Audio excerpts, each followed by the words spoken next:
In the last video about the abnormal molecular mass, I had also explained a brief too on colligative properties, the 4 different colligative properties that we have in our chapter solutions, and the different mathematical expressions which help us determine the molar mass of the solute.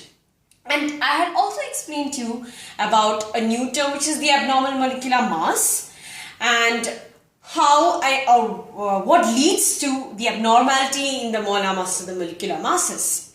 There are 2 factors. One is the association of molecules, which shall be explaining you in this video. Now, what is association of the molecules? So, this phenomenon is mostly observed in organic solvents or non-polar solvents. So, what happens is that the molecules that is present into these non-polar solvents or organic solvents have the tendency to undergo association. That is, they combine or aggregate. Let's say 2 molecules combine to form 1 molecule. So suppose we had about 100 molecules in our solution initially when the solution was prepared. But later on, for example, if the solution is an organic solvent, a non-polar solvent for example, there is a chance that these molecules that is present into the solution might undergo association. They combine, resulting in a decrease in the number of molecules. If initially we had about 100, we now have only about 50 number of molecules, which shows you that there has been a decrease in the number of molecules. Obviously, when something associates or combines, there is a decrease from the initial value. So there is a decrease of the number of molecules present in the solution, and the number of molecules now present is less than the original value. Now we all know that number of molecules is always inversely proportional to the molar mass. Just have a look into this equation.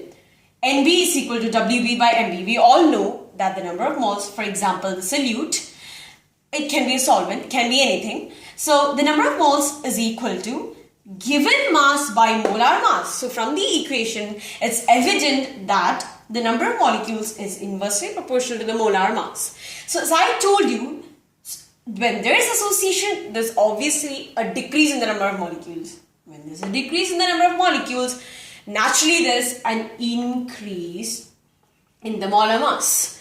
That's exactly what happens in this case. For example, I've given you an example of acetic acid, which is an example for a solution where the molecules undergo association. Theoretical value of theoretical molar mass of CH3, COOH is 60 grams, whereas experimentally it is proven to be 120 grams. So remember, number of molecules is inversely proportional to molar mass. So theoretical is you can obtain by simply adding the atomic masses. 2 times 24, which is the mass of carbon, 4 times the mass of hydrogen, 1, and 2 times 16, which is the mass of oxygen. So that's how you obtain the 60 grams.